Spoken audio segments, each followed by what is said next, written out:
Je vous amène aujourd'hui à l'hôtel de Bourienne. Nous sommes dans le quartier du Faubourg Poissonnière, près de la gare du Nord à Paris. Et là, rue d'Hauteville, on passe un Porsche et on trouve cet unique hôtel directoire encore conservé à Paris.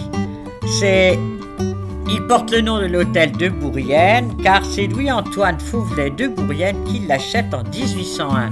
Il avait été construit par l'architecte Célestin Apt entre 1787 et 1790, sur cour et jardin évidemment. Revenons à notre Louis-Antoine de Bourienne. Il a été élevé au collège militaire de Brienne. Il est exactement du même âge que Bonaparte. Et pendant la Révolution, il part comme secrétaire à l'ambassade de Stuttgart. Mais lorsqu'il revient à Paris, il est considéré comme émigré et jeté en prison. Alors il fait appel à son ami de toujours, Bonaparte, qui le sort de là et qui le prend comme secrétaire particulier. Il l'emmène en Italie, en Égypte.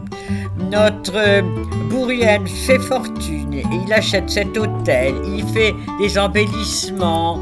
Enfin, c'est l'époque du directoire, c'est vraiment les merveilleuses et les incroyables. C'est l'époque où on éclate, où la vie éclate à Paris après la Révolution française. Gravissons les marches, entrons dans le vestibule et regardez, nous sommes vraiment au directoire, avec sur la cheminée un bicorne de Napoléon, décor qui est inspiré de l'antique. Là nous sommes dans la grande salle à manger avec ces boiseries et surtout tous ces stucs qui ont été refaits en copie par rapport aux différents inventaires qu'on en a pu trouver. Donc c'est extraordinaire comme réalisation. Me voilà en train de filmer, mais pour vous, mais attention, je ne filme pas tout, c'est juste un petit aperçu pour que vous ayez envie de venir visiter cet endroit magique. Les décors en stuc avec les cornes d'abondance, avec vraiment ce décor voulu copier de Pompéi, car vous savez, depuis la découverte de Pompéi en 1748, toutes les reines, que ce soit Caroline, reine de Naples, Marie-Antoinette, ont financé avec leurs propres deniers ces fouilles et ont mis à la mode l'art antique. Dans ce petit bureau voisin, on a retrouvé des morceaux de frise de l'époque du directoire. Et donc ce sont ces petits morceaux que l'on a fait recopier dans des ateliers spécialisés avec toujours ces motifs antiques. C'est vraiment une décoration très originale. Maintenant, nous voilà dans la chambre de madame. Alors, ce décor est toujours intact et regardez sur la cheminée le portrait de Fortuné Hamelin, toute jolie. Et je vous raconte son histoire extraordinaire. Donc, c'est son père, Jean Lormier, est un notable de Saint-Domingue. Il a des plantations de canne à sucre, des distilleries, des sucreries. Il est très très riche. Et il décide en 1792, en pleine révolution, de venir à Paris. Il achète l'immeuble pour marier sa fille et unique héritière. Voilà Fortuné qui est dans le tourbillon de la vie de cette époque du directoire, et son père la marie à 14 ans à Romain Hamelin, qui est un secrétaire du roi. Une petite noblesse, une grosse fortune, et il vient habiter l'immeuble où ils tiennent salon. C'est vraiment la folie des incroyables, des merveilleux, des muscadins, de toute cette frénésie de l'existence.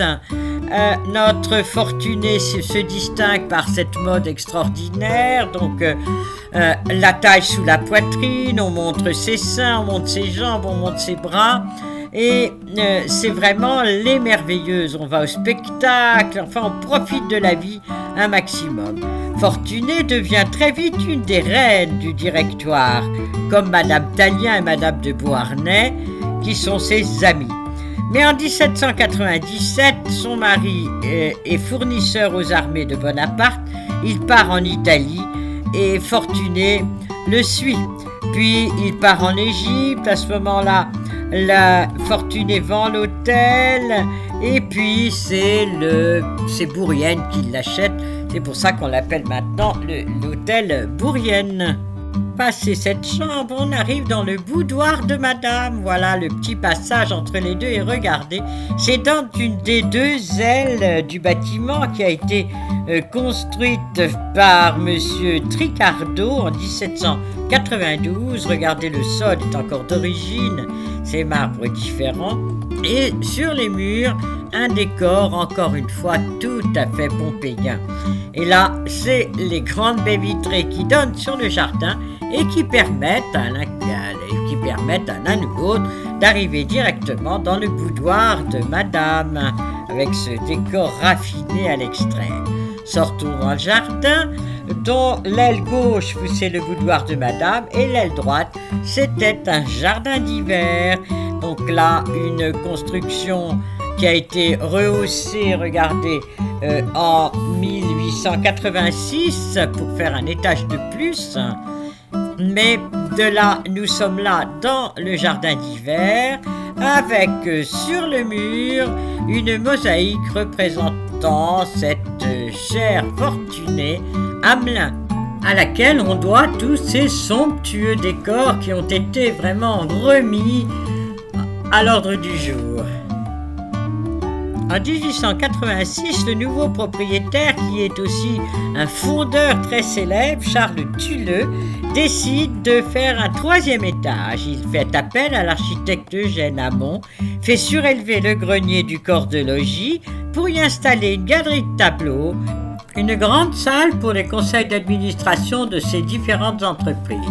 Puis par un petit passage, on arrive dans le bureau du comptable, qui de là pouvait surveiller tout ce qui se passait dans le bâtiment industriel d'en face. Ce bâtiment qui avait été créé par Eugène Hamon l'architecte pour en faire une fonderie, puis ensuite il eut différents usages jusqu'à un hôpital de jour qui fut fermé en l'an 2000 seulement, puis transformé en 17 lofts en duplex magnifiques. Nous venons dans les caves maintenant avec ces aménagements tout récents par le dernier acquéreur de cet immeuble, monsieur Charles Beck-Beder, qui a transformé cela pour sa société Audacia. Les salles vous voyez, dans les caves, toutes ces salles bien aménagées, magnifiques.